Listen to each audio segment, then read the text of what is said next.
Hey, baby, this is Little Steven. You are listening to Appetite for Distortion. Yeah! Hello. Hello, Steven?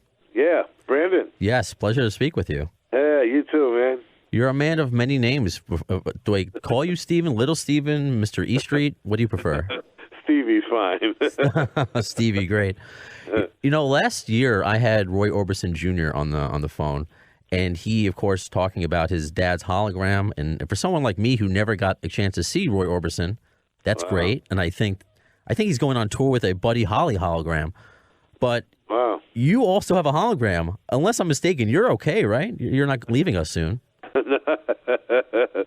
Yeah, I haven't seen it, but rumor has it there is a hologram of me in the Newark airport. Yeah, somewhere. I don't know. No, I haven't actually seen it yet, but yeah, that's kind of weird, right? Oh, that's funny. I wasn't expecting that. So you haven't even seen it. I assume they have your permission to use it. Yeah. No, they filmed it quite a while ago, and I forgot all about it, to tell you the truth. Oh, okay. But I haven't actually seen it yet. So. Oh, that's interesting. We'll get there eventually. Yeah. I didn't know if you were cloning yourself because you're working so much. And of course, the new record, and you're busy and acting and everything else. So I didn't know if you were, kind of make yourself a clone of yourself, or whenever you do retire. Geez, that would be nice. I'd love to be 5 different people. I'll tell you the truth.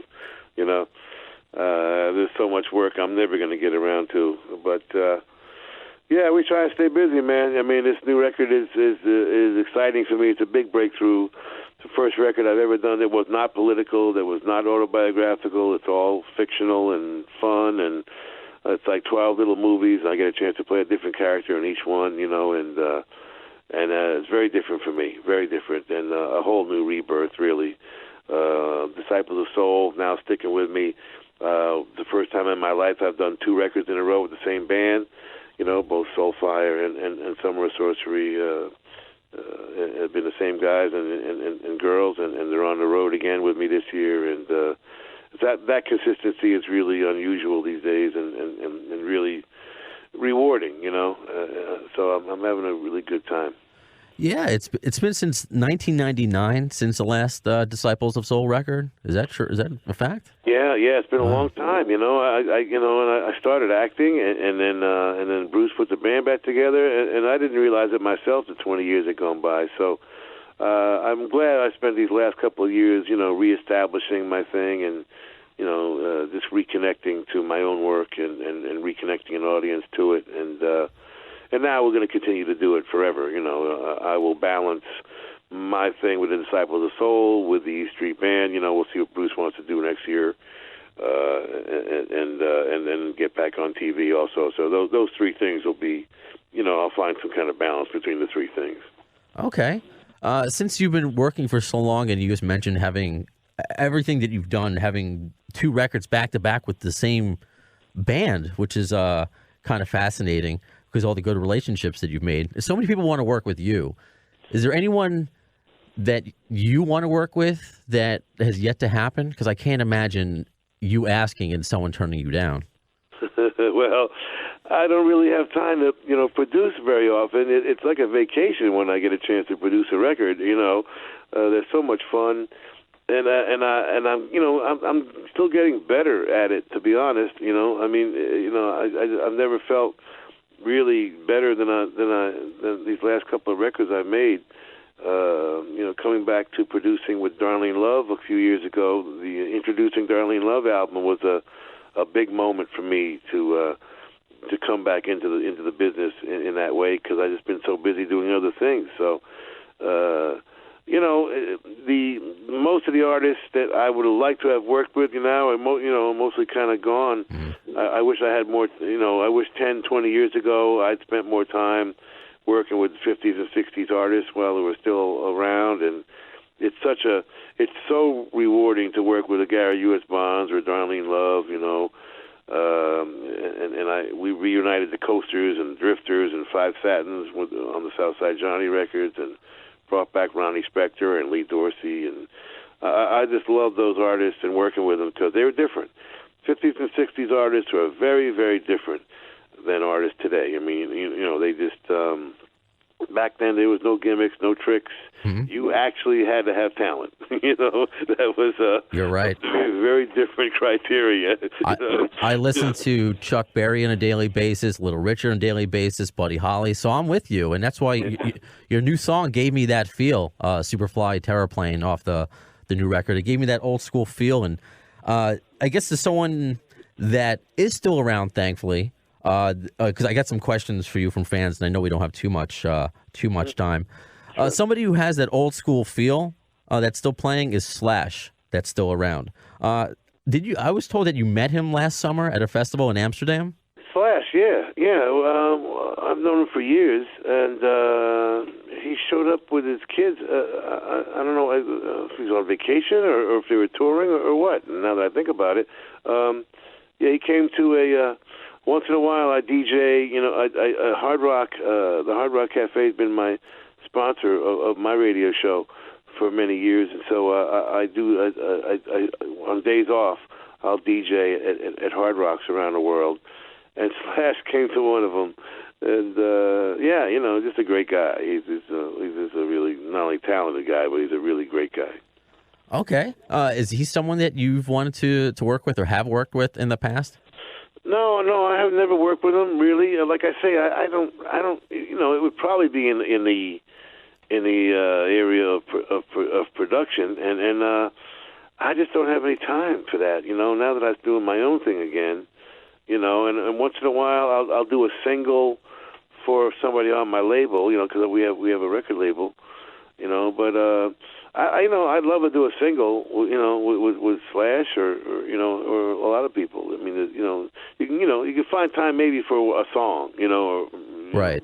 But albums, you just don't have the time anymore. I had the similar conversation with Carmine Appice because he re-released a new record with there's like a new person or different person in every track, and I guess I love that because you're right. Before we lose these people, it's just to get the music out there. Even if it is just a song. So I'm grateful that obviously you're still around despite the hologram. I was like, uh-oh. Is he planning for something? So tell us how long, because I know you haven't been working on the new record since 1999. So when did you decide to make it, and how long was the process? No. Well, there was an album in between 3 years ago now. Okay. I guess in September. I wasn't planning on it. I really hadn't thought about it at all. I did the 5 records in the 80s, and I was fine with that. I kind of said what I wanted to say, and I learned what I wanted to learn, and I did what I wanted to do, and now, it's kind of done. Started acting again. Bruce puts a band back together, and 20 years goes by, and suddenly a guy 3 years ago says to me, "Why don't you throw a band together and play my blues festival?" And I said, "Wow, I haven't done that in a couple of decades. Let me give it a shot." So I assembled a band that I had mostly met during the Darlene Love album. Mark Ribler and the others, and I started going through some of my old songs, and I was quite surprised, man. It was like a revelation to me how well the stuff held up and how it kind of had become its own genre through the years, and this rock meets soul thing was unique back then, and it's unique now. And I thought to myself, this stuff has value, so let me do it. And it felt like an album right away. But I said, I'm not really ready to write a whole new album. I haven't done that in a long time. Let me do an album of covers. So I did an album of songs I had written for other people, and that was the Soulfire album of 2 years ago now. Gotcha, right? And so and we've been on that Soulfire tour ever since with the same band, and the band just keeps getting better and better because we managed to keep it together. And so we went in, and by the end of the Soulfire tour, I started writing again. First time in first original material in 20 years, and so slowly the Summer of Sorcery album got written, and we did it last fall, and now we're gonna keep it together, man. Because now I'm back in that mode, and I'm very proud of this record because it's the first record I've done that was not autobiographical and not political. I wanted to do a bunch of little fictional movies. And be a different character in each one, and I managed to get that done. So I'm very happy. It's a big artistic breakthrough for me, and it gives me a whole new rebirth, for the future. If you can give us one movie, aka song, to really look forward to on the new record, what would that be? Oh man, well, there's I don't know if you remember the blaxploitation period of the early '70s. Oh yeah, you know, Shaft and Superfly and those kind of things. Blackula. Yeah, that's right. Well, we have one like that on the record called Vortex. Cool. And that's something to look forward to. It's like a little bit of a movie from the early '70s. So, but every song on the record is a little something like that. You know, where I'm playing a different character in each one, and different age groups, and Superfly Terraplane, I'm playing a 17-year-old kid, saying to the baby boomers, you messed up the world, now get out of the way and let us take it over. Let us fix this thing. Right on. So there's those kind of things. Different. It's a lot of fun. Different. Love Again is a guy who got burned in love and travels all over the world trying to distract himself and realizes he can't get away from the addiction of love. So he's ready to give it another try and that kind of thing. And it's all fun and like I say, fictional and it really is liberating because it's not life and death every single word. You know what I mean? It's much more fun. Sure. Well, thank you, Stevie, so much for your time. Looking forward to all the new record and all the new projects coming out. You're an inspiration to a lot of people, and from one radio guy to another. Thanks for the job you're doing with the Underground Garage as well. Thank you for your time.